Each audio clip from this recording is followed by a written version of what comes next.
Good evening everyone.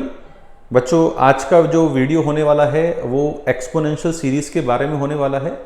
अगर मैं JEE mains और जेई एडवांस के पॉइंट ऑफ व्यू से देखूं तो वैसे तो एक्सपोनेंशियल सीरीज़ अपने सिलेबस का पार्ट नहीं है। अगर हम सीक्वेंस एंड सीरीज़ में उठा के देखें तो वहाँ एक्सपोनेंशियल सीरीज़ नहीं है।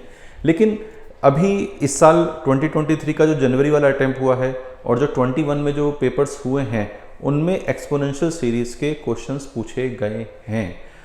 वो हम ये सोच सकते हैं कि यार लिमिट में जो एक्सपोनेंट सीरीज सिखाई जाती है, ई की पावर एक्स का एक्सपेंशन सबको पता होता है, उसके ऊपर बेस्ड क्वेश्चन होते हैं, इसलिए पूछ लिए जाते हैं।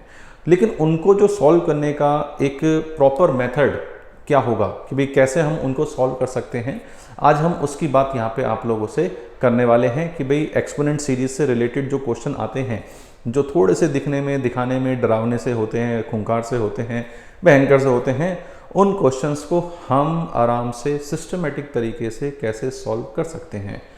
मेंस और एडवांस के पॉइंट ऑफ व्यू से ये एरिया काफ़ी अनएक्सप्लोर्ड है। इसके ऊपर ज़्यादा क्वेश्चंस प्रैक्टिस में नहीं कराए जाते हैं, ज़्यादा क्वेश्चन पूछे भी नहीं जाते हैं, इसलिए नहीं कराए जाते हैं। भाई आप रीज़न बोल सकते हैं, लेकिन भाई हमारे लिए तो एक एक क्वेश्चन इंपॉर्टेंट है, एक एक क्वेश्चन हमारे लिए मैटर करता है। तो इसलिए इस टॉपिक को थोड़ा सा सीखने से ही हम उन क्वेश्चंस को जो हमें दिखने में पेपर में बड़े बड़े क्वेश्चन लगते हैं, एक्सपोनेंट सीरीज वाले, जो हमें लगता है कि यार ये क्या आउट ऑफ बॉक्स क्वेश्चन उन्होंने पूछ लिया है, उनको हम आराम से बच्चों कर सकते हैं। अब देखो यार, एक्सपोनेंट सीरीज का जो क्वेश्चन है वो शुरुआत होती है उसकी ई की पावर एक्स से। किससे होती है? ई की पावर एक्स। अब देखो यार, ई की पावर एक्स का जो एक्सपेंशन है वो लिमिट में हम सीखते हैं कि भाई ई की पावर एक्स का एक्सपेंशन क्या है। ये सभी को बताया जाता है कि what is the expansion of E की पावर एक्स। तो मैं अपने आज के इस लेक्चर की शुरुआत ई की पावर एक्स से ही कर रहा हूँ कि भाई ई की पावर एक्स का जो एक्सपेंशन होता है ई की पावर एक्स का, वो होता है 1 प्लस एक्स की पावर 1 अपॉन 1 फैक्टोरियल, एक्स की पावर 2 अपॉन 2 फैक्टोरियल, ठीक, एक्स की power 3 upon 3 factorial plus X की power 4 upon 4 factorial, blah blah blah blah up to infinitive. तो ये एक इनफाइनाइट काइंड ऑफ सीरीज होती है ई की पावर एक्स का जो हमारे पास एक्सपेंशन होता है। अब देखो, इस एक्सपेंशन में अगर मैं एक्स की वैल्यू को 1 रख दूं, if I put x as 1, तो हमारे पास यहाँ क्या मिलेगा? ई की पावर 1 मिल जाएगा, जिसे हम ई बोल सकते हैं। और यहाँ पे हमारे पास एक सीरीज मिल जाएगी जिसे हम बोल सकते हैं 1 plus 1 upon 1 factorial, 1 upon 2 factorial, ठीक बात, 1 अपॉन 3 फैक्टोरियल, ठीक बात, आगे मिलेगी 1 upon 4 factorial up to infinitive. ये हमारे पास ये सीरीज मिल जाएगी। अगर हम इन सब वैल्यू को कैलकुलेट करें, 1 प्लस 1 प्लस 1/2 प्लस 1/6 प्लस 1/24 और एंड सो ऑन देखें, तो उससे हमारे पास ई की वैल्यू भी मिलती है कि भाई ई की वैल्यू जो नेपियर कांस्टेंट होता है 2.71, वो इसी से ही हमारे पास निकलती है। तो ये हमारे पास ई है, दिस इज वैल्यू इज ई। अब देखो, इस वैल्यू को मैं एक सिग्मा की फॉर्म में लिख लेता हूँ कि this is nothing but sigma of 1 upon n factorial. This is nothing but sigma of 1 upon n factorial. और n की वैल्यू हमारे पास कहाँ से कहाँ तक है? 0 से लेके इन्फिनिटी तक है। तो अगर मेरे से सिंपल पेपर में 1 अपॉन एन फैक्टोरियल का सिग्मा पूछा गया है और इनफाइनाइट टर्म्स का पूछा गया है, तो मैं 0 से लेके इन्फिनिटी उसे बोल सकता हूँ that is nothing but 1/e, sorry e, that is nothing but e। अब यहाँ पे इसमें ही अगर हम जैसे x को 1 रखा है, इसी तरह मैं x को -1 रख देता हूँ। x को अगर मैंने -1 रख दिया तो ये हमारे पास होगा e की पावर -1 या 1 अपॉन e। e की पावर -1 हो गया क्या? 1 माइनस 1 अपॉन 1 फैक्टोरियल, ठीक बात, प्लस 1 अपॉन 2 फैक्टोरियल, ठीक बात, माइनस 1 अपॉन 3 फैक्टोरियल, ठीक बात, प्लस 1 अपॉन 4 फैक्टोरियल, ठीक बात, अप टू इन्फिनिटी। और ये वैल्यू हमारे पास कितनी हो गई? e की पावर -1 विच इज़ 1/e। अब देखो, यहाँ से ये तो सिंपल e हो गया, ये 1/e हो गया। अगर हम इन दोनों को एडअप कर दें, इन दोनों को एडअप करें तो यहाँ पे क्या आएगा? e plus 1 upon e। Add up करने में क्या होगा? माइनस वाले ये जो जहाँ पे ये फैक्टोरियल वाली टर्म ऑड है वो तो कैंसिल आउट हो जाएगा, और इवन वाले का क्या हो रहा है? डबल हो जाएगा। तो ये हो जाएगा 2 times 1 plus 1/2 factorial plus 1/4 factorial blah blah blah blah blah up to infinitive. ठीक बात। तो यहाँ से जब नीचे हमारे पास इवन फैक्टोरियल्स चल रहे हैं 0 फैक्टोरियल से, इसे हम 1/0 फैक्टोरियल लिख सकते हैं कि 1/0 फैक्टोरियल से लिख रहे हैं, तो उसकी वैल्यू हमारे पास आ गई। और उसकी वैल्यू कितनी आ गई? e + 1/e/2 एक तरीके से, अगर 2 को हम इधर ले जाएं तो इसके लिए हम ये याद कर सकते हैं sigma of 1/2n factorial, sigma of 1/2n factorial, मतलब ये 2n पूरे का फैक्टोरियल लेंगे जी, है ना। और n अपने पास कहाँ से कहाँ तक है? 0 से लेके इन्फिनिटी तक है। भाई 0 लिखेंगे 1/0 फैक्टोरियल आ गया, 1 लिखेंगे 1/2 फैक्टोरियल आ गया, 2 लिखेंगे 1/4 फैक्टोरियल आ गया। तो सारे इवन फैक्टोरियल्स हमारे पास यहाँ पे कवर होने हैं। और that is equal to nothing but e + 1/e/2, कि भाई इसकी वैल्यू हम क्या लिख देंगे? e + 1/e/2। ठीक बात, कि ये हमने यहाँ पे लिख दी। अब जैसे मैंने एक सीरीज ये बता दी कि भाई इसकी वैल्यू 1/e है, इसकी वैल्यू e + 1/e/2 है। इसी तरह अगर मैं इसमें से इसको माइनस कर दूं, भी अगर इसमें से इसको माइनस कर दें, सब्ट्रैक्ट कर दें, तो सब्ट्रैक्ट करेंगे तो e - 1/e, अब हमारे पास क्या बचेंगे? ऑड वाले। भाई 1 से 1 कैंसिल आउट हो जाएगा, 2 से 2 ये कैंसिल हो जाएगा, ये माइनस करेंगे तो 1/1 फैक्टोरियल, आगे क्या आएगा? 1/3 फैक्टोरियल, आगे क्या आएगा? 1/5 फैक्टोरियल अप टू इन्फिनिटिव। समझ में आया बच्चों? समझ में आ रहा है ना कि भाई क्या हमारे साथ हो रहा है कि भाई अब हमारे पास ऑड वाले आ गए। तो हम एक तरीके से अगर ऑड वालों का सम देखें अप टू इन्फिनिटिव का, तो वो हमारे पास कितना है? e - 1/e/2। तो हम इस फॉर्मूले को भी एक बार ढंग से लिख लेते हैं, सिग्मा ऑफ 1/2n + 1 फैक्टोरियल, और n अपने पास कहाँ से कहाँ तक है? 0 से लेके इन्फिनिटिव। भाई 0 पे कहानी कितनी होगी? 1/1 फैक्टोरियल, 1 पे कितनी होगी? 1/3 फैक्टोरियल। तो इसकी वैल्यू हम क्या लिख सकते हैं? ये वैल्यू हो गई हमारे पास e - 1/e/2, कि हमारे पास e - 1/e/2 हो जाएगा। तो एक्सपोनेंट सीरीज के लिए मेरे ख्याल से इन क्वेश्चंस, ये जो हमने फॉर्मूले लिखे हैं कि भाई ए वैल्यू, ये वैल्यू और एक ये वैल्यू, कि ये e जो है 1/n फैक्टोरियल n 0 से लेके इन्फिनिटिव, ये हमारे पास होता है। तो ये है इस एक्सपोनेंशियल सीरीज की एक तरीके से थ्योरी, कि भाई हमें क्वेश्चंस में क्या क्या चीज़ यूज़ करनी पड़ेगी। अब थ्योरी के बाद हम यहाँ बात करते हैं कि भाई हमारे पास क्वेश्चंस, प्रॉब्लम्स किस तरह की आती है। अब देखो प्रॉब्लम ऐसी तो आसान सी तो आ नहीं रही है कि भाई सिंपल आपसे ये 1/n फैक्टोरियल पूछ लेगा, ऐसा कोई क्वेश्चन तो होगा नहीं। अब नीचे हमारे पास आसान क्या होगा कि भाई नीचे अपने पास n factorial kind of thing है, और ऊपर हमारे पास क्या है कि भाई ऊपर हमारे पास कुछ इस तरह की चीज़ें हैं कि n की टर्म में, n स्क्वायर की टर्म में कुछ लीनियर टर्म हो गई या कुछ क्वाड्रेटिक हो गई। जैसे मैं एक आसान से एग्जांपल से स्टार्ट करता हूँ, आपको आसान से एग्जांपल से स्टार्ट करेंगे तो आपको ज़्यादा मज़ा भी आएगा और अच्छी से समझ में आएगा। जैसे मान लो आपको सीरीज दे रखी है sigma of 2n + 3/n factorial, मान लो ये दे रखा है, और n हमें दे रखा है कि n अपने पास 1 से लेके इन्फिनिटी तक है। भाई मैंने सिंपल सा क्वेश्चन लिया है कि भाई n अपने पास कितना है? 2n + 3/n फैक्टोरियल, और n अपने पास कहाँ से कहाँ तक है? 1 से लेके इन्फिनिटी तक। अब देखो वैसे तो ये क्वेश्चन बहुत ही आसान है, इस क्वेश्चन में हम सिंपल क्या करेंगे, इसे अलग अलग सीरीज में ब्रेक कर लेंगे। जैसे 2n/n फैक्टोरियल हमने अलग लिखा, ठीक, प्लस 3/n फैक्टोरियल हमने अलग लिखा, ठीक है। दोनों पे मैंने सिग्मा ऑपरेट कर दिया, कि दोनों पे ये सिग्मा ऑपरेट कर दिया।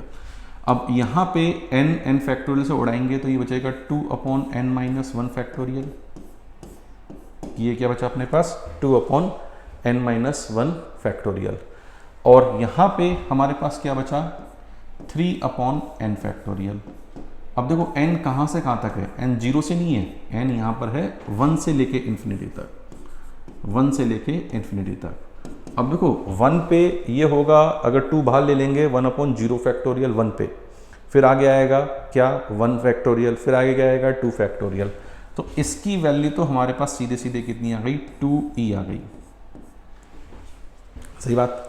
अगर हम इसकी बात देखें तो 3 मैंने कॉमन ले लिया, तो 3 कॉमन लेने के बाद 1 से कहानी स्टार्ट हुई, तो 1/1 factorial plus 1/2 factorial plus 1/3 factorial and so on, ये अपने पास चला। बोलो हाँ है ना। तो ये अपने पास क्या है, this is not e, this is e-1। तो ये हो गया अपने पास 3 टाइम्स e-1 2e। तो ये हमारे पास आंसर आ गया इसका इतना 5e-3 कि the value of this will be 5e-3। हमारे पास ये इसकी वैल्यू हो गई। ठीक है, दिस इज 5e-3। तो ये बहुत ही आसान क्वेश्चन मैंने सबसे पहले लिया, जैसे आपको थोड़ा सा चीज़ें चमके कि भाई किस तरह से क्वेश्चन हमारे पास यहाँ पे आते हैं।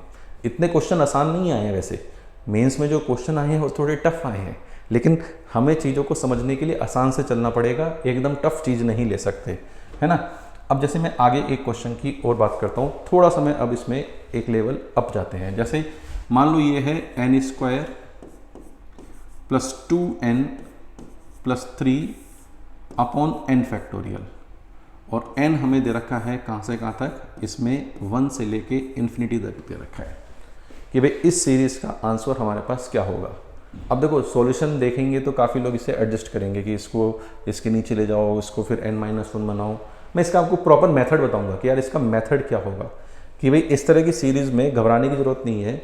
अगर देखो ऊपर क्वाड्रेटिक आ रही है तो क्वाड्रेटिक को रैंडमली टैकल मत करो, क्वाड्रेटिक को आप हमेशा लिखो, जैसे मैं यहाँ पे थोड़ा सा भाई इसको आप यहाँ पे लिखो, क्वाड्रेटिक को n² plus 2n plus 3 that is equal to a times n into n-1 plus bn plus c, कि भाई क्वाड्रेटिक को इस तरह से एक्सप्रेस करो।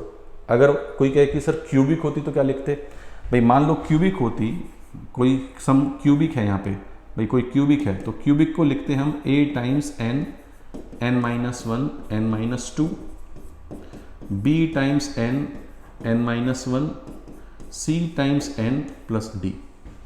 क्यूबिक को हम इस तरीके से लिखते, यस और नो। भाई ये क्यूबिक मान लो, भाई यहाँ पे क्यूबिक है, भाई ये सपोज करो कोई क्यूबिक है, मतलब एनी क्यूबिक, ये जैसे क्वाड्रेटिक है वैसे क्यूबिक है, क्यूबिक को हम ये लिखते। अगर पावर 4 होती तो वो हम लिखते a n-1 n-2 n-3 plus b n-1 n-2, मतलब एक एक घटा घटा के, है ना। जैसे इसमें क्यूबिक है तो 3 फैक्टर एक साथ आए, फिर 2 आए, फिर 1 आए, फिर 0 आया। डिग्री 4 है तो यहाँ 4 फैक्टर आएंगे, n n-1 n-2 n-3, फिर आएगा n n-1 n-2 3 फैक्टर, फिर 2 फैक्टर आते n n-1, फिर n आता, फिर कांस्टेंट आता, यस और नो। तो ये लिखने का तरीका है कि भाई हम इसको कैसे लिख सकते हैं, ठीक है। अब यहाँ पे इससे सिंपल ये प्रोसेस है, इससे प्रोसेस करने से चीज़ें अपनी आसान हो जाएंगी, हम चीज़ों को आराम से कर पाएंगे। अब जैसे इसमें अब हमें ABC की वैल्यू निकालनी है कि यार ABC की हमारे पास आखिर वैल्यू क्या है। अब देखो n² का कोफिशिएंट यहाँ 1 है तो यहाँ भी 1 होना चाहिए, तो a तो 1 हो गया, आराम से निकलेंगे। n को 0 रख दो तो ये 3 बचेगा, ये 0 c3 आ गया। इसमें निकालना बहुत आसान होगा, ऐसा नहीं है कि बहुत मुश्किल होगा। n को 1 रख दो तो ये हमारे पास कितना आ गया 1 + 2 + 3 6, और 1 रखने पे ये 0 b + c 6, तो b भी कितना आ गया 3 आ गया, यस और नो।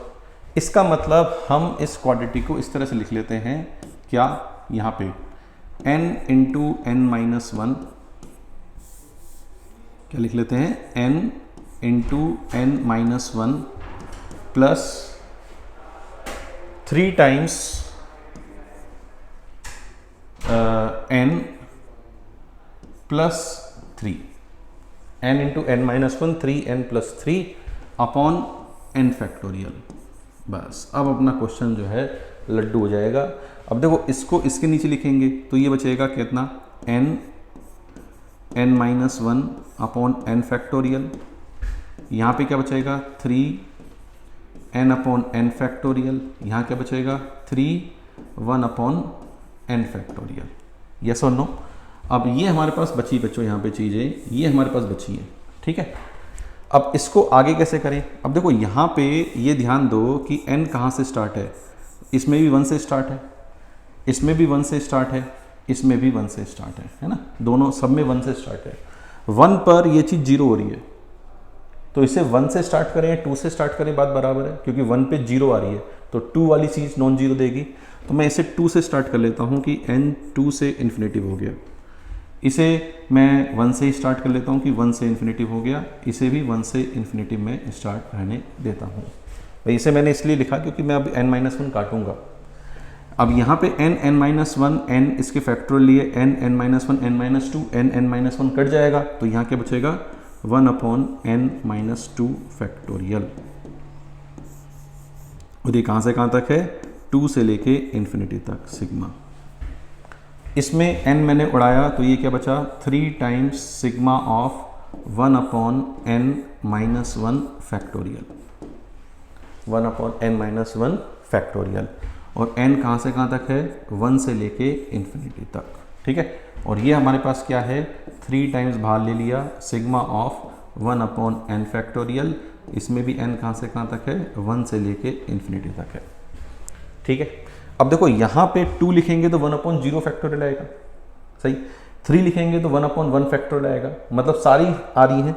तो ये चीज़ किसके बराबर हो गई बच्चों जी, e के बराबर हो गई, कि ये चीज़ हो गई e। इसके बाद इसकी बात करो, 1 लिखेंगे 0 फैक्टोरियल आएगा, 2 लिखेंगे फिर 1 फैक्टोरियल आएगा, तो ये भी किसके बराबर है, e के बराबर। तो ये हो गया 3e, सही बात। इसकी बात करते हैं 3 टाइम्स। इसकी बात करेंगे अगर हम 3 टाइम्स, तो ये हमारे पास 1/1 फैक्टोरियल, मतलब 0 फैक्टोरियल वाला गायब है, तो इसकी वैल्यू कितनी होगी, वो 0 वाला फैक्टोरियल हम ऐड और सब्ट्रैक्ट कर देंगे e-1, सही बात। तो e3e माइनस ये हो गया हमारे पास कितना 7e-3। So the answer of this question will be 7e-3। तो ये हमारे पास ये क्वेश्चन हो गया, ठीक बात। ये आसान क्वेश्चन है, मतलब जिस तरह के जो क्वेश्चंस आए हैं उनसे अगर मैं कंपेयर करूं तो ये क्वेश्चंस रिलेटिवली आसान ही बोला जाएगा।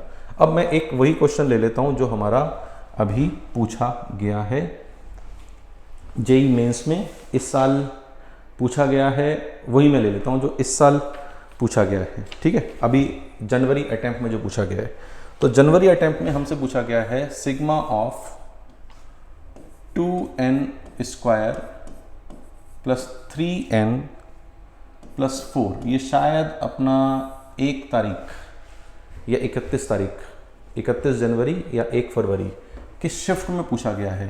तो जिस बच्चे की शिफ्ट में हो वो कमेंट करके बताए कि हाँ सर मेरी शिफ्ट में था ये क्वेश्चन। तो 2n² plus 3n plus 4 upon 2n factorial. तो इसका हमें आंसर बताना था कि यार इसका आंसर क्या होगा। अब देखो पहले वाले क्वेश्चन में नीचे क्या था n फैक्टोरियल, यहाँ क्या है 2n फैक्टोरियल। तो यहाँ पे भी बिल्कुल सिस्टमेटिक चलेंगे ना तो क्वेश्चन कभी गड़बड़ नहीं होगा। ऊपर है क्वाड्रेटिक, तो क्वाड्रेटिक जो है 2n² प्लस 3n प्लस 4 को लिखो क्या a times 2n into 2n-1 plus b times into 2n plus c। जैसे पहले n था n फैक्टोरियल तो n(n-1) लिखा था, अब 2n है तो 2n(2n-1) लिखा है हमने, है ना। अब a b c की हमें वैल्यू निकालनी है। कंपेयर करें n² का कोएफिशिएंट है कितना है 2, यहाँ कितना है 4, तो a आ गया 1/2 कि the value of a will be 1/2, कि भाई a हमारे पास 1/2 आ गया। n को अगर 0 रख दें, n को अगर 0 रख दें तो ये हो जाएगा 4, ये हो जाएगा 0, ये हो जाएगा 0, तो c कितना आ गया 4 आ गया कि the value of c will be 4। दो वैल्यू तो ऐसे ही मिल गई फटाफट। अब हमें n की मतलब किसकी वैल्यू निकालनी है, b की वैल्यू निकालनी है। b की वैल्यू निकालने के लिए हम n की पावर 1 का कोफिशिएंट देख लेते हैं। n की पावर 1 का कोफिशिएंट यहाँ पे कितना है 3, n की पावर 1 का कोफिशिएंट यहाँ पे कितना होगा -2a और वहाँ पे कितना होगा 2b। यहाँ पे कितना होगा -2a, यहाँ पे कितना होगा 2b, सही बात। ये हमारे पास मिल गया, ये हमारे पास क्या आएगा b, भाई इससे हमारे पास b आ जाएगा। तो b अगर मैं देखूँ तो a 1/2 है तो ये 1 इधर जाएगा, तो b की वैल्यू मेरे पास कितनी आ गई 2 आ गई कि the value of b is 2। ठीक बात। अब इसको मैं यहाँ पे आगे लिख लेता हूँ कि भाई this is equal to 1/2 into 2n into 2n-1 plus 2 times into 2n और प्लस 4, सही, upon 2n factorial upon 2n factorial upon 2n factorial. मैंने हर एक के नीचे ये 2n फैक्टोरियल अपना यहाँ पे लिख लिया। देखो इसके बाद क्वेश्चन बहुत आसान हो जाएगा, क्वेश्चन में कोई परेशानी नहीं आएगी। n कहाँ से कहाँ तक है, 1 से लेके इन्फिनिटी तक, ठीक। अब देखो इसको हम क्या लिख सकते हैं, 1/2 तो बाहर आ गया, 2n काटेंगे तो ये बचेगा 1/2n-2 फैक्टोरियल सिग्मा, और n कहाँ से कहाँ तक है, 1 से लेके इन्फिनिटी तक, ठीक बात। इसमें अगर हम काटेंगे तो ये हमारे पास क्या बचेगा, 2 टाइम्स सिग्मा 1/2n-1 फैक्टोरियल, और ये क्या बचेगा, plus 4 times sigma 1/2n factorial, और n कहाँ से कहाँ तक है, 1 से लेके इन्फिनिटी तक, सही बात। इसमें भी n कहाँ से कहाँ तक है, 1 से लेके इन्फिनिटी तक। तो जिसको मेथड लगे ना कि ये मेथड है, सर ने प्रॉपर मेथड ही दिया है, रैंडम चीज़ों को आर्बिट अरेंज नहीं किया, ये प्रॉपर मेथड है बेटा, है ना। तो इससे सारे क्वेश्चन आराम से बढ़िया से आपके होंगे। कमेंट में बताना जिसके पेपर में हो ये, है ना। अब देखो 1 लिखेंगे तो 0 फैक्टोरियल, 2 लिखेंगे तो 2 फैक्टोरियल, मतलब इवन वाले सारे आएंगे, तो ये हो गया 1/2 e प्लस 1/e/2,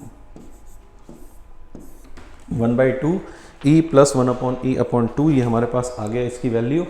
यहाँ पे 2 टाइम्स 1 लिखेंगे तो क्या आएगा, 1 फैक्टोरियल, 2 लिखेंगे तो क्या आएगा, 3 फैक्टोरियल, मतलब ऑड वाले सारे आ गए, तो ये हो गया e माइनस 1/e/2, ये कितना हो गया, e minus 1/e/2 plus 4 times, ठीक बात, 4 टाइम्स ये हमारे पास क्या है, 1 लिखेंगे तो 1/2 फैक्टोरियल, 1/4 फैक्टोरियल, मतलब 1/0 फैक्टोरियल वाला मिसिंग है, तो 1/0 फैक्टोरियल को उधर ले जाओ भाई, सबका सम होता क्या, e प्लस 1/e/2, 0 वाला है नहीं तो उसे माइनस कर दो, -1 ऐड और सब्ट्रैक्ट कर देंगे।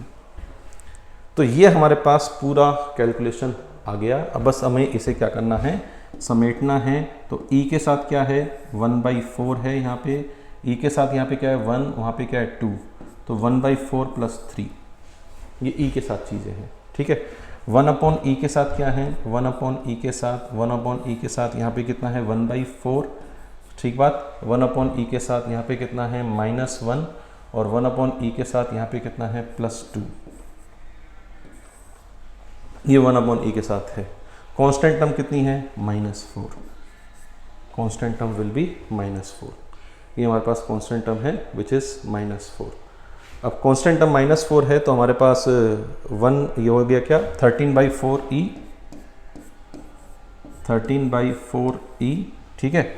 और ये हमारे पास कितना हो गया 1 + 1/5, 1 + 1/4 विच 1 + 1/4 विच इज़ 5/4/e, या e की पावर -1 -4, ये हमारे पास इस क्वेश्चन का बच्चों जी आंसर है।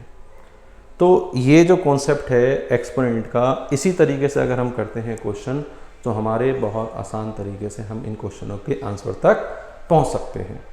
तो ये एक बच्चों अनएक्सप्लोर्ड अपना टॉपिक है, और मुझे लगता है कि अनएक्सप्लोर्ड टॉपिक अब अनएक्सप्लोर्ड नहीं रहा है। अब आप इस पे अच्छी खासी ग्रिप बना सकते हो। एक क्वेश्चन मैं आपको इसमें और प्रैक्टिस के लिए दे देता हूँ। ये क्वेश्चन भी अपना जो है बच्चों पूछा गया है, किसमें, मेंस में पूछा गया है। ये क्वेश्चन अपने पास सिग्मा n²